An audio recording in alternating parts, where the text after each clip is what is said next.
YouTube channel पर एक दफा फिर आपको खुशामदीद। आज तो सारे दिन की हमने कार्रवाई देखी, उससे एक चीज तो साबित होती है कि बिल आखिर सच की जीत होती है और हक की फतह होती है। आज इमरान खान साहब ने साबित कर दिया कि वो लाडले हैं, साबित कर दिया कि जो नून लीग कहती है, जो पीपल्स पार्टी उन पर इल्जाम लगाती थी, वो बिल्कुल सही इल्जाम लगाती थी।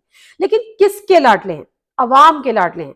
आज लाहौर में अवाम ने, दुनिया ने, पूरे पाकिस्तान ने जो मनाजिर देखे, वो मनाजिर उनकी आंखें खोल देने के लिए काफी हैं। जो अपना मुंह गर्दन में जो है ना, वो गर्दन जो है वो रेत में दबाते हैं ना कि जी कोई खतरा नहीं हो, समझते हैं कि खतरा टल गया। वो तमाम लोग जो कहते थे कि इमरान खान साहब खत्म हो चुके हैं, वो तमाम लोग जो कहते थे कि इमरान की पॉपुलैरिटी खत्म हो चुकी है, वो तमाम लोग जो कहते थे कि इमरान डर के एक बंकर में बैठा हुआ है, वो तमाम लोग जो ये कहते थे कि इमरान खान अगर बाहर निकले तो फिर उसको पता चले फला फला फला। लेकिन आज इमरान खान बाहर भी निकला, आज इमरान खान अदालत भी गया, आज इमरान खान ने ये साबित भी कर दिया कि आज भी लोग उसके साथ हैं, लाहौर उसके साथ खड़ा था। ये मनाजिर दुनिया ने देखे। अब दूसरी तरफ क्या हुआ? दूसरी तरफ वो चीखें हैं जो रुकने का नाम ही नहीं ले रही, बड़ी माजरत के साथ। मतलब मैं हैरान हूं, बिल्कुल इससे सूरत हाल ये है कि किसी ने ऐसी जगह ले जाके मारा है, खान ने ऐसी जगह ले जाके मारा है जहां आप पानी भी आपको मुयस्सर नहीं है। मतलब आप इंतजार कर रही थी, पूरी के पूरी हुकूमत, पूरी के पूरी पीडीएम, पूरे सारे के सारे इत्यादि इसी वक्त का इंतजार कर रहे थे। लगता है जब सदर मुमलिकत ने सुबह ये खबर आई, बल्कि दोपहर में ये खबर आई कि उन्होंने इलेक्शन की तारीख का ऐलान कर दिया, और उसके बाद एक तूफान आ गया। ऐसा लगा कि पता नहीं शायद मुल्क में मार्शल लॉ आ गया। मार्शल लॉ के बाद भी ऐसा नहीं होता। 99 की मार्शल लॉ में तो मिठाइयां बटी थी। अच्छा, मरियम औरंगजेब साहबा को मैं सुन रही थी, मरियम औरंगजेब साहबा कह रही थी सदर का जो ऑफिस है ना, वो पीटीआई का ऑफिस बना हुआ है। मरियम औरंगजेब साहबा को ये बताए कि जिस तरह सदर आसिफ अली जरदारी साहब प्रेसिडेंट थे मुल्क के, ऐवान सदर में पीपल्स पार्टी की मीटिंग्स हुआ करती थी। इस पर अदालत ने इंटरवीन किया था और अदालत की तरफ से एक जो है वो जजमेंट और वर्डिक्ट आया था, और मना हुआ था कि जी आप ऐवान सदर जो है वो किसी सियासी सरगर्मी के लिए इस्तेमाल नहीं हो सकता। और उसके बाद भी ढके छुपे ये तमाम चीजें होती रही थी। लेकिन चूंकि हमारी मेमोरी बड़ी शॉर्ट है और हमें सिर्फ वो चीज याद रखनी होती है जो चीज हमारे मतलब की होती है, तो ये हो गया। अब सदर मुमलिकत ने तो ऐलान कर दिया। मैं पहले इमरान खान साहब की बात कर लूं क्योंकि वो बड़े मजे की चीज हुई। आज इमरान खान साहब निकले, जिस शान शौकत से वो निकले, फिर जिस तरह से वो माल रोड से इधर उधर से गुजरते वो अदालत पहुंचे, और जितनी बड़ा जम्मे गफीर उनके साथ था, तो ये कौन कह सकता है, कौन अंधा इस बात को नहीं मानेगा कि आज भी इमरान खान की पॉपुलैरिटी बहुत है, बल्कि बहुत नहीं, उससे कहीं ज्यादा है जितनी बात की जा रही थी। अच्छा, अब आप कराएं इलेक्शन, आप तो इलेक्शन से नहीं भागते, आपको तो कोई मसला नहीं है। बकौल मरियम नवाज साहिबा के कि हम तो हमारी तो इलेक्शन कैंपेन शुरू हो गई, हम तो इलेक्शन में से भागने वालों में से है ही नहीं। वैसे मरियम नवाज साहिबा ने एक और बात की थी जो उन्हीं के सर पड़ गई। उन्होंने कहा था कि जी एहतसाब शुरू होता है तो मुल्क से लोग फरार हो जाते हैं। अब मरियम नवाज साहिबा बोलने से पहले ये तो सोच लेती कि क्या कभी इमरान खान, जब से इमरान खान वजारत उज़्मा से वो हटे हैं, क्या वो एक दफा भी उन्होंने मुल्क से बाहर जाने की कोशिश की है? मुल्क से बाहर कौन गया है सिवाय नवाज शरीफ साहब के? मुल्क से बाहर गया कौन है एहतसाब के वक्त? नवाज शरीफ साहब हमेशा एनआरओ करके, हमेशा एग्रीमेंट करके जाते थे। मुशर्रफ साहब से एग्रीमेंट किया और अब जनरल बाजवा ने उनको बाहर भेजा। अब तो ये बड़ा क्लियर सबको पता है।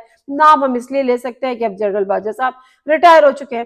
कभी अगर उनको जहन में आएगा कि वो अच्छी कोई किताब लिखे तो वो इसमें यकीनन एतराफ कर लें शायद।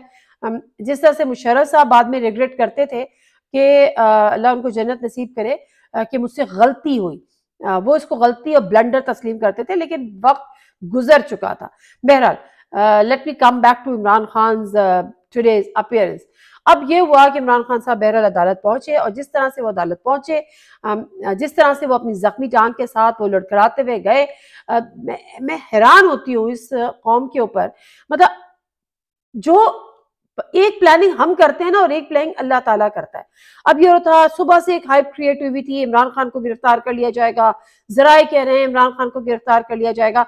मैंने इमरान खान के अदालत पहुंचने से पहले ये बात की थी मैं कोई ज्योतिषी वोतिषी नहीं हूँ, मगर एक अंदाजा होता है, इतने पुराने हम काम कर रहे हैं कि इमरान खान साहब को गिरफ्तारी शायद नहीं होगी। ये मैं अपने वीलॉग में कल से कह रही हूँ कि इमरान खान साहब गिरफ्तार नहीं होंगे, क्योंकि गिरफ्तारी इमरान खान साहब की इस वक्त ऐसे ही है कि कुल्हाड़ी रख के और उसके ऊपर अपना पैर मार लें। मतलब जो रही सही थोड़ी सी इज्जत, थोड़ी सी मोहब्बत, थोड़ी सी पॉपुलैरिटी अगर अवाम में रह गई है PMLN की पंजाब के, तो वो भी आप मुकम्मल तौर पे खत्म कर देंगे और फिर एक ऐसा तूफान होगा जिसको आप रोक ही नहीं सकेंगे। फिर हालात किधर जाएंगे, वो सबके हाथों से निकल जाएंगे। तो इमरान खान साहब की गिरफ्तारी नहीं होनी थी, ऑल्दो की खबरें चल रही थी, but I was not convinced and it has been proven. ठीक है, एक बात होगी। दूसरी बात, सदर आसिफ अली जरदारी साहब ने, अब इमरान खान साहब की पॉपुलैरिटी, अब इलेक्शन आप करा लीजिए, किस तरह से कम होगी। आप इमरान खान को जितना दबाना की कोशिश करते हैं, इमरान खान उतना उभर के सामने आ जाता है। अब आपके पास फिल वक्त कोई चारा नहीं है। जो इल्जाम लगा रहे हैं सदर मुमलिकत पर कि सदर मुमलिकत ने जो है वो गैर आईनी काम किया, तो भाई आइन पढ़ लो। आइन का आर्टिकल 57 कैटेगोरिकली वेरी क्लियरली ये मेंशन करता है कि सदर इलेक्शन का ऐलान करेंगे। अच्छा, डेट्स का अनाउंस करेंगे। अब जो कह रहे हैं ना, इलेक्शन कमीशन ने कहा कि सदर तो कर ही नहीं सकते, वो सूबाई कर सकते हैं, वफाकी नहीं कर सकते। तो भाई आइन के आर्टिकल में ये नहीं लिखा, उसमें जनरल इलेक्शंस लिखे हैं। अब पाकिस्तान में हो ही पहली दफा रहा है कि खैबर पख्तूनख्वा के और पंजाब के इलेक्शन, चूंकि असेंबली खान साहब तोड़ चुके हैं, कि वहां पे वो इलेक्शंस पहले होने जा रहे हैं और वफाक के बाद में होने जा रहे हैं। लेकिन आइन इस पे आइन में ये कहीं नहीं लिखा कि प्रोविंशियल असेंबलीज के इलेक्शन जो हैं वो गवर्नर अनाउंस करेगा और जो वफाक के इलेक्शंस हैं, यानी जो वफाक के वो प्रेसिडेंट करेगा। ऐसी तशरीह आइन में कहीं नहीं। इसकी तशरीह अगर इलेक्शन कमीशन खुद करना चाहे तो वो एक अलग बात है, लेकिन अब ये इतना बड़ा एक जिसको कहते हैं ना कि कॉन्स्टिट्यूशनल एक क्राइसिस होगा आने वाले दिनों में। सदर साहब तो कर चुके। अब मामला मैक्सिमम क्या होगा? मैक्सिमम ये होगा कि ये रोएंगे, पिटेंगे, वो क्या कहती है मरीम नवाज साहिबा, रो पिटो। तो अब ये अदालत में जाएंगे और अदालत पे आप खुद इतने इल्जाम लगा रहे हैं।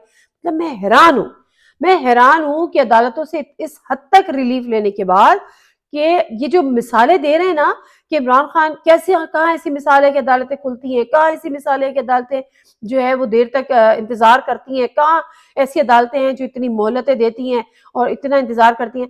मुझे कोई एक अदालती फैसला इस मुल्क की क्या दुनिया की तारीख का बता दें कि एक शख्स को, बीमार शख्स को जेल से निकाल कर मुल्क से बाहर भेजा हो किसी अदालत ने। कोई एक फैसला कोई मुझे बता दे कि इस मुल्क में एक बीमार शख्स, अब उसकी रिपोर्ट्स बदली गई, क्या हुआ क्या नहीं हुआ, डील हुई, जो है वो 50 रुपए के स्टैम्प पेपर पे उनके भाई के गारंटर बनने पर मुजरिम को, कन्विक्टेड को अदालत ने जेल से निकाल के मुल्क से बाहर भिजवा दिया।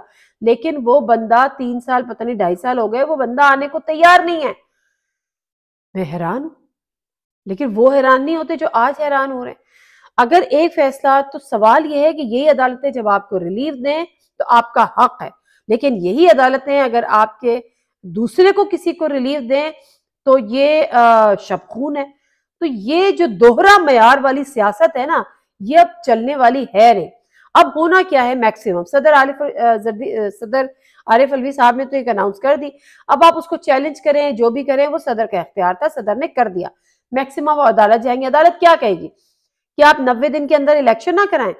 जो गवर्नमेंट ये कह रही है कि हम तो इलेक्शन से नहीं भाग रहे, पैसे इलेक्शन के नहीं दे रही कि जी हमारे पास पैसे नहीं है। मतलब आप कौलो फेल में तजाद की हद हो चुकी है कि आप इलेक्शन के पैसे नहीं दे रहे। अच्छा, दूसरी बात हमें पता चलती है कि जी जो हमारी फोर्सेज हैं, जो हमारी आर्म फोर्सेज हैं, जो हमारे सिक्योरिटी के इदारे हैं, वो कह रहे हैं जी हमारे पास जो है वो फोर्स नहीं है कि हम सिक्योरिटी दें। आप कैसे कह सकते हैं? आपके सुप्रीम कमांडर का, आपके सुप्रीम कमांडर है, वो कह रहे हैं इलेक्शन होने हैं। इलेक्शन कमीशन मजाज है इस बात का, उसको पैसे इस चीज के मिलते हैं कि आपने इलेक्शन कराने।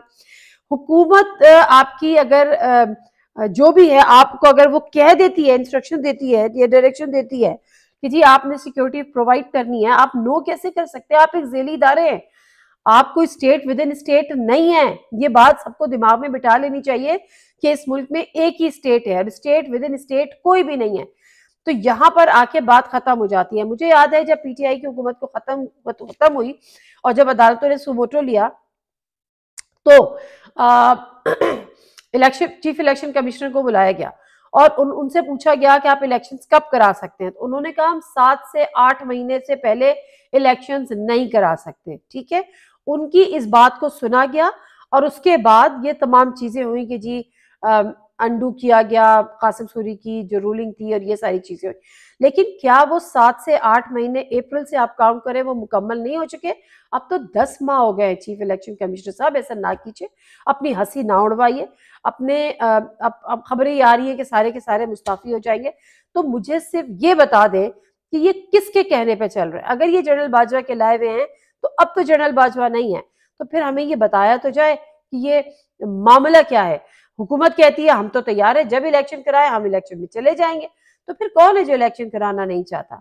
ये एक $1 मिलियन क्वेश्चन है। जवाब मेरे पास है, जवाब मैं दे नहीं सकती। नादिर मिर्जा को इजाजत दीजिए, अल्लाह हाफिज।